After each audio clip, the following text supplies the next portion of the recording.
Welcome back to our channel dear student. मैं देवेंद्र आपका channel the online बस्ता में स्वागत करता हूं। स्टूडेंट, आज का वीडियो हमारा करंट अफेयर के बारे में रहने वाला है। ये मई 2022 का वीडियो रहेगा। इसमें हम 1 से 30 अप्रैल तक कौन सी देश और विदेश में कौन कौन सी महत्वपूर्ण घटनाएं हुई हैं उनके बारे में हम देखेंगे। न केवल उनके आंसर देखेंगे बल्कि उनमें कौन कौन से इंपॉर्टेंट फैक्ट निकल के आते हैं वो भी हम देखेंगे, जिससे कि आपके पर्टिकुलर क्वेश्चन के बारे में अच्छी समझ बन जाए। ठीक है, और जब आपका परीक्षा में वो प्रश्न आए तो आप उसको आसानी से हल कर सकें। तो चलिए शुरू करते हैं। और ये रहा हमारा पहला प्रश्न। विश्व बैंक ने रूस यूक्रेन युद्ध के कारण, जैसा आप जानते हैं कि रूस और यूक्रेन युद्ध चल रहा है, के कारण 2022 के लिए वैश्विक विकास अनुमान, पहले उनका जो अनुमान था वो 4.1% था, तो उसको घटाकर कितना कर दिया है? तो 3 जो हमारे पास ऑप्शन है 3.6%, 3.9%, 3.4% या 3.2%। तो इसका जो राइट आंसर है वो है डी, 3.2%। तो थोड़ा सा हम जो इंपॉर्टेंट फैक्ट निकल के आते हैं इसमें विश्व बैंक के बारे में क्या क्या इंपॉर्टेंट फैक्ट निकल के आते हैं हम उनको भी देख लेते हैं।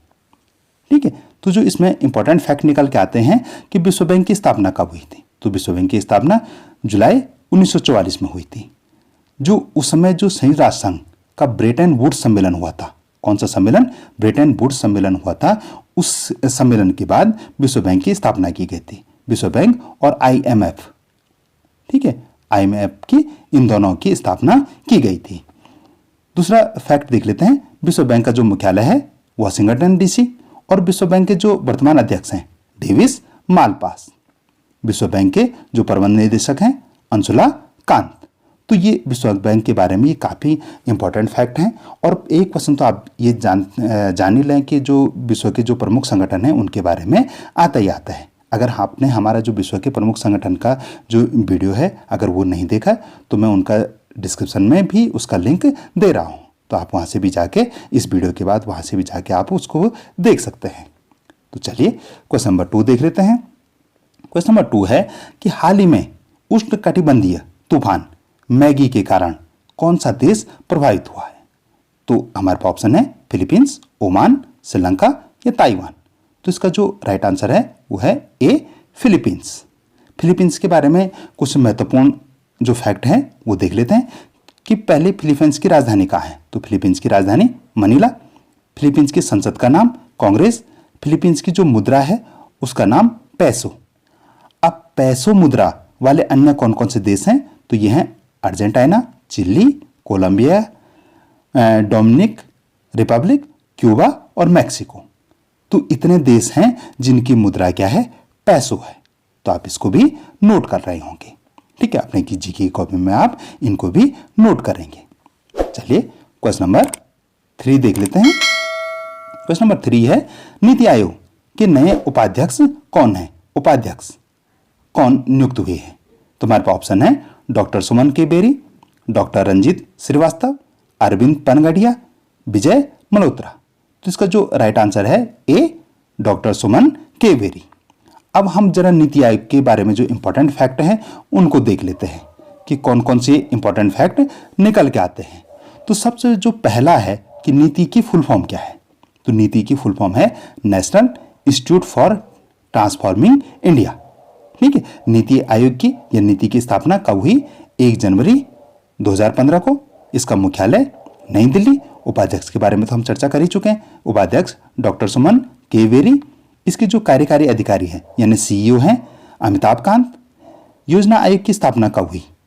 15 मार्च 1950। जैसे आप जानते हैं कि जो नीति आयोग का पुराना नाम योजना आयोग था, तो योजना आयोग की स्थापना कब हुई थी?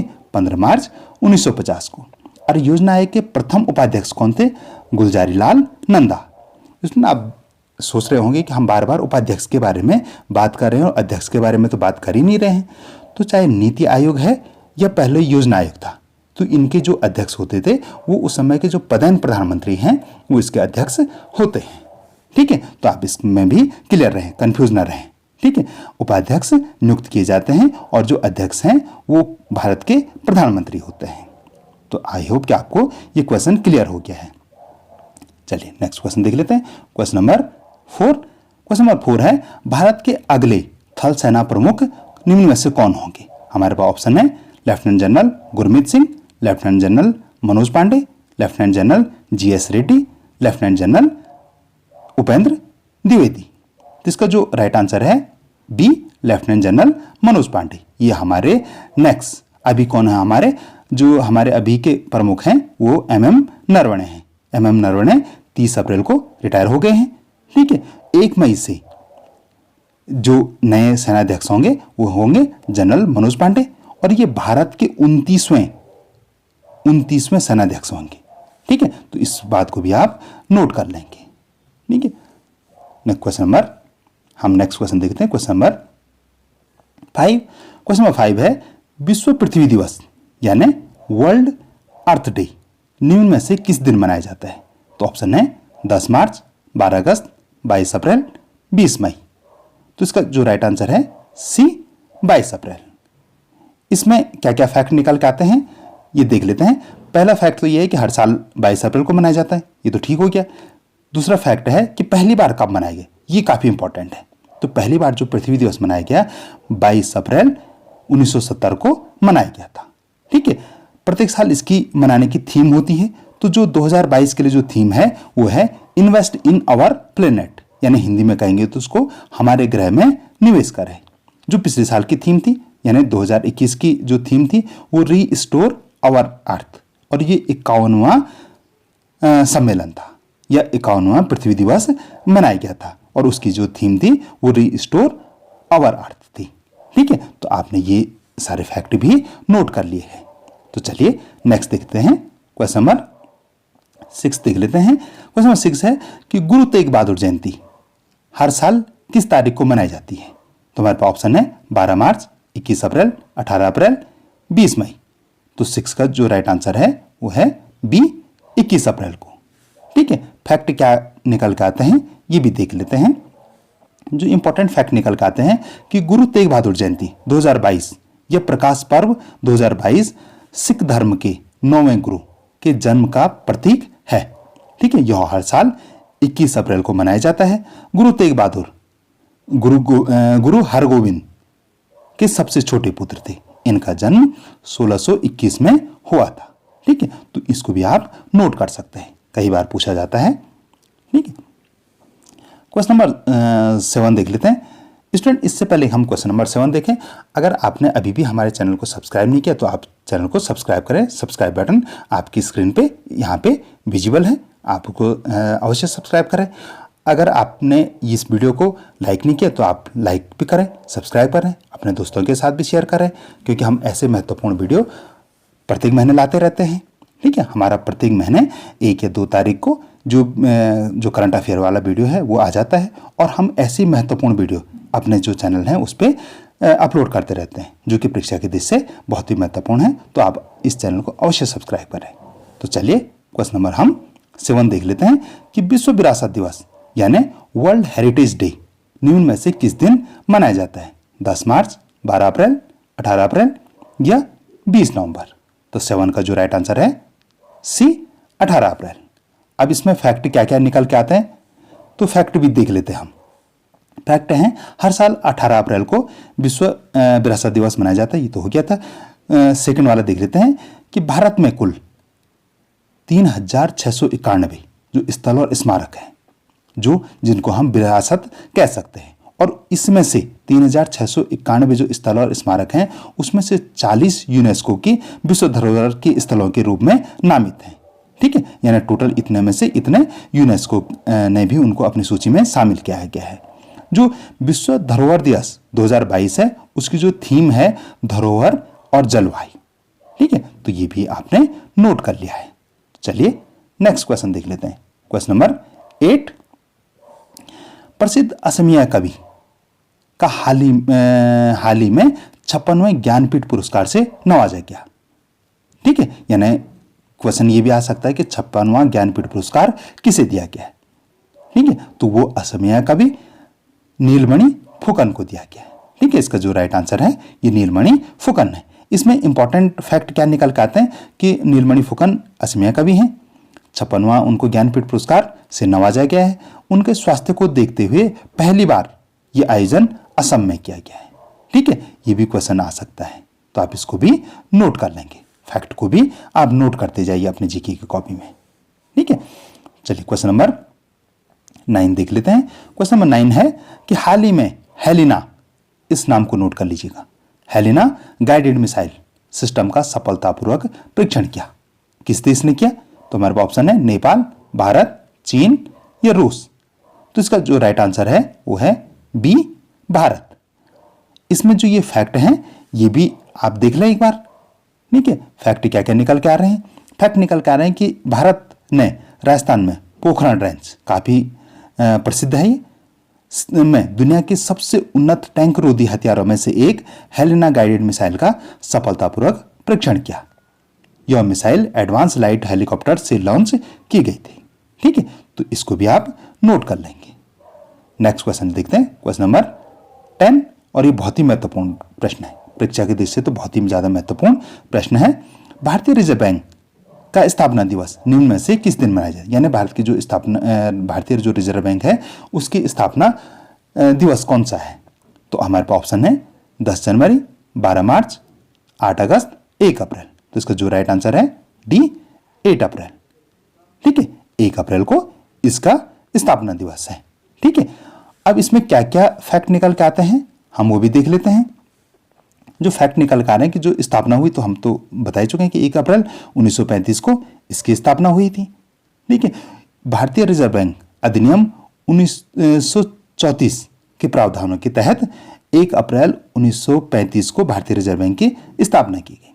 जो शुरुआती इसका जो कार्यालय था वो कोलकाता में था, लेकिन 1937 में परमानेंट मुंबई इसका क्या किया, इसका मुख्यालय कर दिया, और वर्तमान में भी मुंबई है।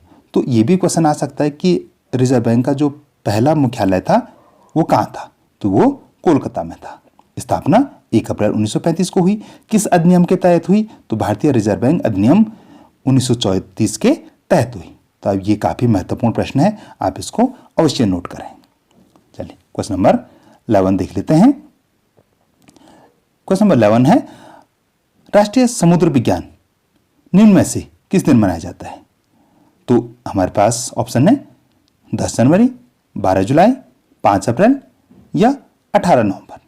तो 18 का जो राइट आंसर है वो है सी। ये जो नेशनल मरीन डे वो 5 अप्रैल को मनाया जाता है, और इसका उद्देश्य क्या है? लोगों में समुद्री व्यापार और यातायात के प्रति जागरूकता फैलाना है।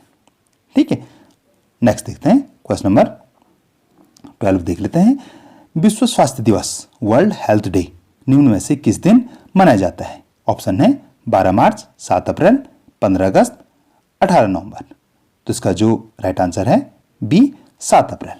फैक्ट क्या निकल के आ रहे हैं ये देख लेते हैं। फैक्ट है विश्व स्वास्थ्य दिवस 7 अप्रैल को मनाया जाता है। पहली बार 1948 में वर्ल्ड हेल्थ असेंबली में मनाया गया था। तो कहाँ मनाया गया था? पहला कहाँ मनाया गया था? वर्ल्ड हेल्थ असेंबली में मनाया गया था, और इसी दिन तय हुआ कि दुनिया भर में 1950 से हर साल 7 अप्रैल को वर्ल्ड हेल्थ डे मनाया जाएगा। इस साल की जो वर्ल्ड हेल्थ डे की जो थीम है वो क्या है? हमारा ग्रह हमारा स्वास्थ्य। तो ये भी आप नोट कर लेंगे। ठीक है, नेक्स्ट देखते हैं, क्वेश्चन नंबर 13। भारत के किस शहर ने कोरोना के नए वेरिएंट, आप जानते हैं नए वेरिएंट XE के पहले मामले की सूचना दी है? तो ऑप्शन है दिल्ली, मुंबई, बेंगलुरु, पटना। तो इसका जो 13 का राइट आंसर है बी, मुंबई। ठीक है, आप चाहें तो इसको भी नोट कर सकते हैं। क्वेश्चन नंबर 14 है किस देश ने हाल ही में ऐलान किया कि वो अपने 51 अरब डॉलर के पूरे विदेशी कर्जे को चुका पाने में असमर्थ है? हमारे पास ऑप्शन है नेपाल, चीन, रूस या श्रीलंका। इसका जो राइट आंसर है डी, श्रीलंका। ठीक है, तो फैक्ट क्या है? भीषण आर्थिक संकट से जूझ रहे श्रीलंका ने ऐलान किया कि वो अपने जो 51 अरब डॉलर का जो कर्जा है उसके पास, उसको चुका पाने में वो असमर्थ है और वो डिफॉल्ट करेगा। और वहाँ की जो सरकार है, श्रीलंका सरकार ने इस कदम को अंतिम उपाय बताया है। ठीक है, तो यानी जो श्रीलंका है उस सरकार ने अपने आप को दिवालिया घोषित कर लिया है। ठीक है, चलिए क्वेश्चन नंबर 15 देख लेते हैं। क्वेश्चन नंबर 15 काफ़ी महत्वपूर्ण प्रश्न है। 15 20 अप्रैल 2022 को किस देश ने परमाणु सक्षम सम्राट अंतर महाद्वीपीय बैलिस्टिक मिसाइल का सफल परीक्षण किया? तो ऑप्शन है रूस, नॉर्थ कोरिया, चीन या अमेरिका। तो इसका जो राइट आंसर है ए, रूस। अब रूस के बारे में क्या क्या महत्वपूर्ण फैक्ट हैं वो देख लेते हैं हम। आप इसको अवश्य नोट करेंगे। जो पहला फैक्ट है वो तो आप जानते हैं कि रूस दुनिया का सबसे बड़ा देश है, ठीक है, जो एशिया से यूरोप तक फैला हुआ है, ठीक है। अब दूसरा देख लेते हैं कि या यहां का जो पहला उसको देख लेते हैं कि रूस के जो एशिया वाला भाग है उसको क्या कहते हैं? तो उसको साइबेरिया कहते हैं, ठीक है। रूस में स्थित बेकाल झील दुनिया की सबसे गहरी झील है। ये भी आप नोट कर सकते हैं कि दुनिया की सबसे गहरी झील कौन सी है? तो दुनिया की सबसे गहरी झील बेकाल झील है। रूस और ईरान की जो सीमा पर स्थित कैस्पियन सागर झील है वो विश्व की सबसे बड़ी खारे पानी की झील है। जो रूस की प्रमुख नदियां कौन कौन सी हैं ये भी देख लेते हैं। तो ये है डॉन, वोल्गा। वोल्गा तो आप नोट कर लेंगे, मैंने यहां लिखा भी है कि यूरोप की सबसे लंबी नदी है। इसके अलावा आमूर, लीना और ओब भी उस देश की नदियां हैं, रूस की प्रमुख नदियां हैं। दुनिया का जो सबसे लंबा रेल मार्ग है वो ट्रांस साइबेरियन रेल मार्ग है। इसको भी नोट कर लेंगे। रूस की राजधानी मॉस्को, रूस की जो राष्ट्रपति है व्लादिमीर पुतिन, रूस की संसद का नाम ड्यूमा और रूस की जो मुद्रा है रशियन रूबल। तो इसमें काफी इंपॉर्टेंट फैक्ट निकल के आई है। आप रूस के बारे में अगर इन सबको नोट कर लें तो आपके पास थोड़ा से रूस के बारे में जानकारी हो जाएगी। और अगर इनमें से एक भी प्रश्न आता है तो आप उसको आसानी से कर सकते हैं, क्योंकि इसमें काफ़ी प्रश्न ऐसे लग रहे हैं कि वो आएंगे ही आएंगे, ठीक है। किसी भी जो टेस्ट आप देने वाले हैं उसमें आने के काफ़ी चांसेस लग रहे हैं। चलिए नेक्स्ट क्वेश्चन देख लेते हैं। क्वेश्चन नंबर 16, भारतीय महिला हॉकी की किस पूर्व कप्तान का बेंगलुरु में 81 साल की उम्र में निधन हो गया है? तो हमारे पास ऑप्शन है दीप ग्रेस एक्का, गुरजीत कौर, निक्की प्रधान या एल्वेरा ब्रिटो। तो इसका जो राइट आंसर है वो है डी, एल्वेरा ब्रिटो। इसमें फैक्ट क्या निकल के आते हैं? तो फैक्ट नंबर 1, एनी लैम्सडेन के बाद अर्जुन पुरस्कार से सम्मानित होने वाली दूसरी भारतीय हॉकी महिला थी। यानी पहली भारतीय हॉकी महिला को जो अर्जुन पुरस्कार मिला था तो किसको मिला था? एनी लैम्सडेन को। एनी लैम्सडेन को कब मिला था? 1961 में मिला था, ठीक है। वर्तमान में जो भारतीय महिला हॉकी है उसकी जो कप्तान है वो रानी रामपाल है और जो कोच हैं जानके सॉपमैन है, ठीक है।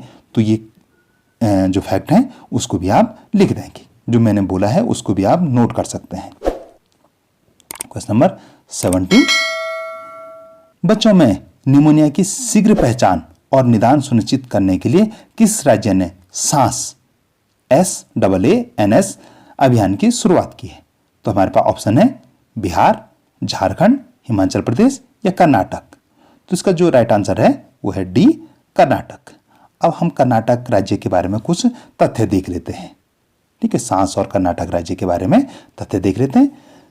सांस, इसकी जो फुल फॉर्म है वो क्या है? Social awareness and action to neutralize pneumonia successfully, ठीक है। अगर आपके पास प्रश्न आता है कि सांस की फुल फॉर्म क्या है तो आप ये लिख सकते हैं, ठीक है। दूसरा जो फैक्ट है, कर्नाटक राज्य का गठन कब हुआ?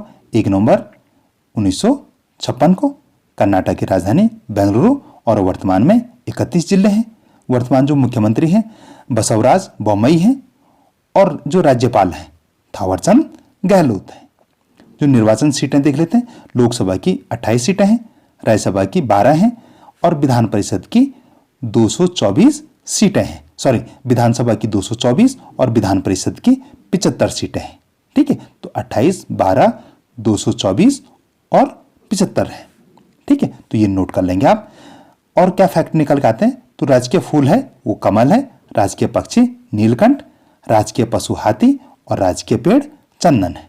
और जो कर्नाटक की आधिकारिक भाषा है वो कन्नड़ है, ठीक है। तो आप ये सब अगर नोट करते हैं तो आपको एक राज्य के बारे में, कर्नाटक राज्य के बारे में थोड़ी सी और अच्छी समझ हो सकती है या हो जाएगी, ये भी कह सकते हैं। क्वेश्चन 18 देख लेते हैं। हाल ही में इंडिया आउट नामक भारत विरोधी अभियान किस देश में देखा गया है? तो हमारे पास ऑप्शन है पाकिस्तान, अफगानिस्तान, श्रीलंका या मालदीव? तो इसका जो राइट आंसर है डी, मालदीव। तो मालदीव के बारे में क्या क्या फैक्ट हैं? मालदीव की राजधानी माली, और जो वहाँ के राष्ट्रपति हैं अब्राहिम मोहम्मद सोलिह, वहाँ की संसद को पीपुल मजलिस, और वहाँ की जो आधिकारिक भाषा है धिवेही, और जो मालदीव का राष्ट्रीय खेल है वो है फुटबॉल। तो आप इन सबको भी नोट करेंगे, ठीक है, थोड़ी सी मालदीव के बारे में अच्छी जानकारी के लिए। चलिए क्वेश्चन नंबर नेक्स्ट देख लेते हैं। क्वेश्चन नंबर 19 है, हर गांव में सामुदायिक पुस्तकालय वाला देश का पहला जिला कौन है? तो ऑप्शन है जामताड़ा, नॉर्थ गोवा, मोतिहारी या वैशाली। तो इसका जो राइट आंसर है ए, जामताड़ा। हालांकि इसके बारे में विश्लेषण नहीं किया गया, लेकिन बहुत इंपॉर्टेंट क्वेश्चन है और परीक्षा में आने वाला क्वेश्चन है, ठीक है, इसलिए हमने ये लिया है। क्वेश्चन नंबर 20 है, कार्बन न्यूट्रल बनने वाली देश की पहली पंचायत कौन है? भोगांव, पल्ली, पगडिया, शाहनगर। तो इसका जो राइट आंसर है बी, पल्ली। आप इन दोनों क्वेश्चनों को अवश्य नोट करें, इनके परीक्षा में आने के चांसेस काफी लग रहे हैं। चलिए क्वेश्चन नंबर 21 देख लेते हैं, और ये हमारे वीडियो का आज का अंतिम प्रश्न रहेगा। प्रश्न है कि 2022-23 के लिए नैस्कॉम के नए अध्यक्ष कौन बने हैं? ऑप्शन है हमारे पास कृष्णन रामानुजम, नटराजन चंद्रशेखरन, आधार पूनावाला या आनंद महिंद्रा। तो इसका जो राइट आंसर है ए, कृष्णन रामानुजम। इसमें जो फैक्ट निकल के आते हैं वो है कि नैस्कॉम की फुल फॉर्म क्या है? तो नैस्कॉम की full form national association of software and service companies है। इसकी स्थापना 1 मार्च 1988 को की गई थी। इसका मुख्यालय नई दिल्ली में स्थित है। तो डियर स्टूडेंट, ये था हमारा आज का वीडियो। आपको कैसा लगा? यदि आपको इंफॉर्मेटिव लगा, नॉलेजेबल लगा, तो आप इस चैनल को अवश्य सब्सक्राइब करें, वीडियो को लाइक करें, अपने दोस्तों के साथ भी शेयर करें। अगर आपके पास सोशल नेटवर्किंग प्लेटफॉर्म यानी व्हाट्सएप, फेसबुक, इंस्टाग्राम आदि हैं, तो उस पर भी इस वीडियो के लिंक को अवश्य शेयर करें, जिससे कि ज़्यादा से ज़्यादा स्टूडेंट को इसका फ़ायदा मिल सके। धन्यवाद।